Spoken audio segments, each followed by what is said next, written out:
In the heart of central Athens, not far from the city's most famous sites, the underbelly of modern Greece is on show.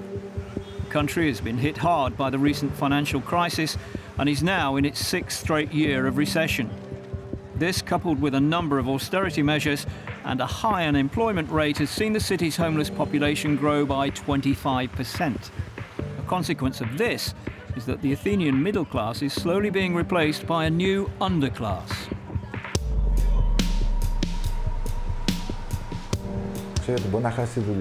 You can lose your job, you can lose your house, you can sustain big losses throughout your life.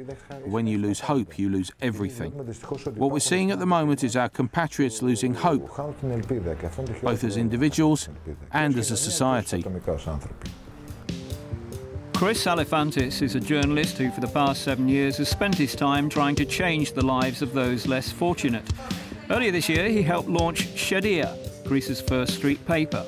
Based on the concept popularised by The Big Issue magazine in the UK, the idea is to give the vendors a means to support themselves.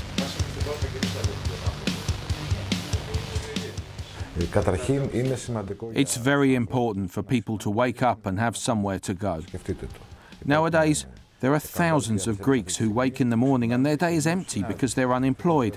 Shadia gives these people an opportunity to have a job, to say good morning to people and lead a relatively normal life. And besides his work with Shadia, Alephantis finds time to run Greece's homeless national football team. Football is a simple and beautiful game. But what is a football team? It's a small social unit. The hope, expectations and mood inside the team should go beyond the pitch. It should inspire people off the field and fill them with hope. In my opinion, this is what football is all about. Football should help serve society and not the other way round. Society shouldn't serve football.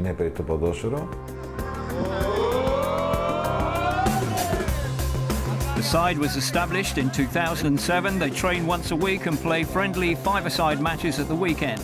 It's made up of players who are either homeless, former addicts or work as a Shadia vendor.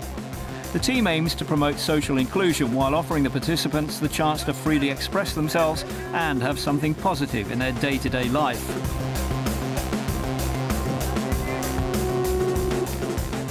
I think the team works very well.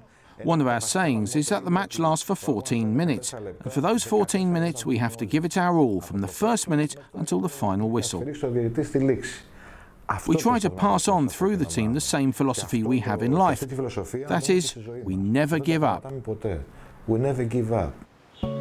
One of the team's key players is Dimitrios Goigoi. Known as Dimitri, the 37-year-old, like too many of his compatriots, is currently both unemployed and homeless.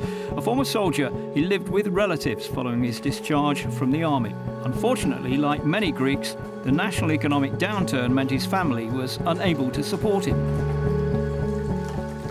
I'm going through a difficult period in my life at the moment. I like being part of the team because I can experience solidarity with all the guys. I have people to talk to now, somewhere to go, which makes me happy. I haven't had this living on the streets for the past 3 years. The day-to-day reality of life for the Athens homeless is challenging. Greece's suicide rate has risen by 45% since the start of the crisis. But thanks to the homeless football team, people like Dimitri have been able to rebuild a sense of dignity and self-respect. Being part of the team has made me a more sociable and outgoing person. It's also helped me deal with the realities of my life. When you live on the street, there are certain things you have to deal with, like crime and violence. We don't want them to exist, but they do. It gives them a common purpose. It gives them the strength, courage and motivation to go on living. The players have all told me that being part of the team is not about being a better player or a better penalty taker. It's about being motivated to change their circumstances. For all their good work, both Shadia and the team still face a number of challenges. They rely on donations and sponsorship to fund their activities. Not easy in a country gripped by austerity measures. Greece's homeless population is still growing, so it can seem a thankless task. But having touched the lives of people like Dimitri, Chris Elephantis remains upbeat. I describe both the paper and the team as great social instruments. They're symbols of hope at a time when things like this are rare. They offer a positive and energetic outlook. I think that, taken together, they can be part of the solution.